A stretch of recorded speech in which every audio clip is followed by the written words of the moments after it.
Olá pessoal, tudo bom? Aqui é o professor Renato Regis, com aula de História para vocês, aula número 5, né? Nós vamos falar um pouco hoje sobre esse tema, né? Ignorância, superstições e obscurantismo, o pensamento medieval nos dias atuais. Primeiro que ignorância, tá, gente? A gente tem dois sentidos de ignorância. Quando uma pessoa é mal educada, derruba alguma coisa, assim, quer brigar, fala, que pessoa ignorante. Ou quando a pessoa desconhece alguma coisa, assim, é ignorante no sentido de não conhecer, né? De não ter conhecimento. Esse ignorante que eu estou falando aqui é no sentido de não ter conhecimento, né? De falta ou de interesse em estudar as coisas. Superstições, né, que são ideias que a gente tem a respeito de algumas coisas, mas ideias que não têm comprovações científicas, tá? E obscurantismo, né, que é tentar defender ideias que também que não tem não tem comprovação, que é tentar esconder ou desacreditar certas ideias e pensamentos que têm comprovação, entendeu? Vamos dizer assim, é negar a realidade, o que muitos estão chamando hoje de negacionismo, tá bom? A gente como professor e eu como professor de história, a gente, vamos dizer, somos até obrigados a falar disso com vocês, principalmente nesses tempos em que várias ideias que a gente achou que já tinham sido superadas estão aí, desfilando na sociedade. Eu pus esse pequeno cronologia aqui para entender o que é que eu falei pensamento medieval. O que é o medieval? O medieval tem a ver com a Idade Média. O que é a Idade Média? É um período da humanidade que começou aqui no ano de 476, com a queda do Império Romano, e foi até o ano de 1453, com a queda do outro Império Romano. Isso aqui são só fatos que aconteceram na história que servem só para marcar o tempo mesmo, tá? Então, a Idade Média terminou um pouquinho antes da chegada dos portugueses no Brasil, né, que foi em 1500. Aí já é chamada Idade Moderna. E antes da Idade Média, é chamada Idade Antiga, lá da Grécia, das pirâmides do Egito, correto? Então, esse período chamado de Idade Média ele vai durar mais ou menos quase 1000 anos, né, pessoal? Começou em 476, depois que Jesus Cristo nasceu, e terminou em 1453. Ela é dividida em alta e baixa idade média, tá? Então é mais ou menos esse período aqui, de 1000 anos. Durante esse período teve vários pensadores, né? Teve várias descobertas científicas, teve vários estudiosos, etc. Mas existia um clima de muita perseguição a esses cientistas, esses pesquisadores, devido ao domínio das ideias religiosas, né? A Igreja Católica dominava muito na época, era a única igreja cristã que tinha, tá? Não tinha igreja evangélica, protestante. E uma das ideias que tinha na época, depois a gente vai tratar de forma até mais detalhada, é o geocentrismo. Geo aqui quer dizer terra, tá bom? Por isso tem geografia. Centrismo quer dizer centro, né? Obviamente. Então a Terra no centro do universo. Muitos nesse período da Idade Média que eu coloquei, principalmente a Igreja Católica, sustentava que a Terra era o centro do universo, que o Sol, a Lua e esses outros planetas circulavam em torno da Terra. Entendeu? Por que isso? Porque eles imaginavam que a Terra era o único lugar habitável e, devido à sua importância, todo mundo girava em torno da Terra, né? Então essa ideia vai se mostrar depois que ela é equivocada. Outras pessoas acreditavam também no ideal da Terra plana. Eles não acreditavam que a Terra era circular, redonda. E por que eu estou falando isso? Porque esses anos agora, os últimos anos, voltou a ter muitas pessoas defendendo essa ideia de que a Terra é plana, que ela não é redonda. Apesar de várias fotos, imagens, pesquisa e etc., mas ainda tem algumas pessoas falando da Terra plana, chamada terraplanismo. Então essa ideia aqui da Terra plana já tinha sido superada antes de Jesus Cristo nascer. Na Grécia Antiga, os filósofos já desconfiavam e já faziam projeções com a Terra cilíndrica, né, esférica, redonda. Tá bom? Mas durante o período da Idade Média, isso aqui eram verdades absolutas. Outras coisas que existiam, a crença muito em bruxas.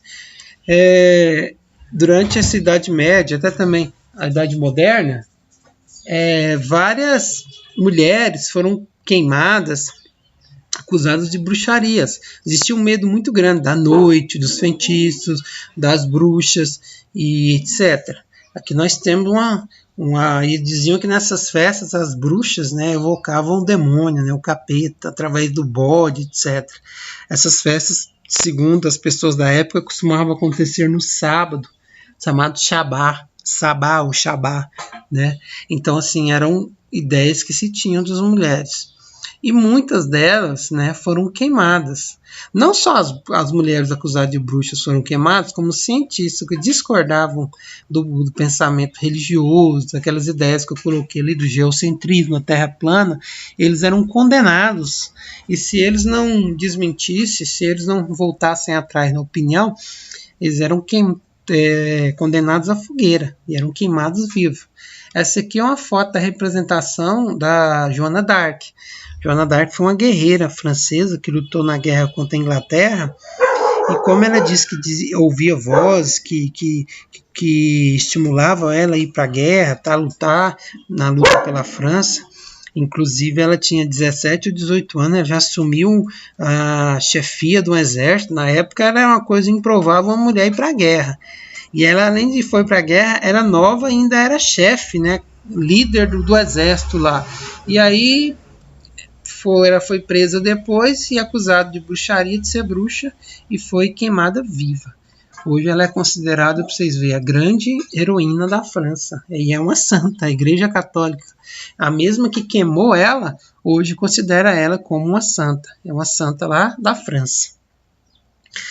Então, esse tipo de posicionamento, de perseguir quem pensa diferente, de negar a ciência, de queimar as pessoas, né, acusar de bruxaria, existe resquícios, né, ou seja, característica dele hoje em dia.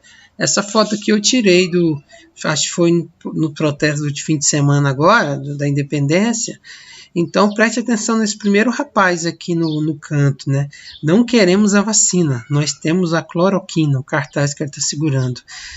Então eu estou dizendo isso, que esse tipo de pensamento, né, de desacreditar o conhecimento, a ciência, né? Então, assim, a vacina já é provada a sua eficiência há muito tempo, né? E a cloroquina, por exemplo, não tem um estudo científico sequer que prova a validade dela. Mas esse tipo de pensamento, assim como do terraplanismo, eles estão voltando, pessoal. Então a gente tem que tomar cuidado, e o papel da escola, que é mostrar que essas ideias elas não têm base científica nenhuma, ou seja, elas não têm comprovação. É a mesma coisa de alguém inventar alguma coisa, tipo assim, chá de erva doce com mastruz cura o coronavírus, e começar, ou cura a gripe, cura o sarampo, e começar todo mundo a tomar. Não existe isso, entendeu? Então isso está sendo colocado aqui.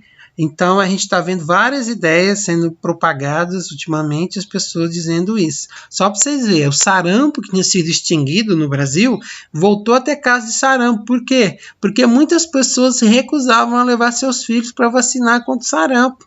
E aí algumas pessoas pegaram o sarampo e outras até morreram. Então só para vocês terem uma ideia da consequência desse discurso. Tá? Olha aí, veja só, né? Essa questão da vacina. Essa é uma nota que saiu do governo, né? 31 de agosto de 2020, né? Então, há uma semana atrás, né? Em que o presidente diz, né? Ninguém pode obrigar ninguém a tomar vacina. O governo do Brasil preza pelas liberdades dos brasileiros. É interessante isso, né? Falar que ninguém pode obrigar a tomar vacina, né? Mas quais são as consequências desse discurso, igual eu disse lá atrás sobre o sarampo, né? E será que não é uma estratégia do governo para não oferecer a vacina para as pessoas? E, obviamente, se as pessoas não tomar a vacina, elas podem ficar doentes. E se a gente pensar que a maioria das pessoas não tem acesso à saúde, então você pensar que a maioria das pessoas pobres não tomar vacina, não ter acesso à saúde, atendimento, o que podem acontecer com elas, né? Então esse discurso é um discurso que mostra bem. Anos anteriores, os governos faziam campanha pela vacinação. Já esse governo que está agora, ele faz uma campanha para que as pessoas que não queiram vacinar, não vacinem, deixando como se fosse uma liberdade dela. Aí eu pergunto a vocês, liberdade de quê? Para ficar doente? Liberdade para morrer? né? Então é esse tipo de discurso que eu estou querendo levantar aqui com vocês, esse tipo de posicionamento. Será que isso é correto, né? Em que medida essa liberdade de eu vacinar ou não, você vacinar ou não, seus filhos, parentes não vacinarem, em que medida isso pode ter consequências na vida de vocês e de todos os brasileiros, né? Então era isso que eu queria chamar a atenção de vocês para esse discurso que está tendo aí de negar a ciência, negar o conhecimento, né, que está sendo muito difundido no Brasil, principalmente pelas redes sociais. Tá bom? Até a próxima.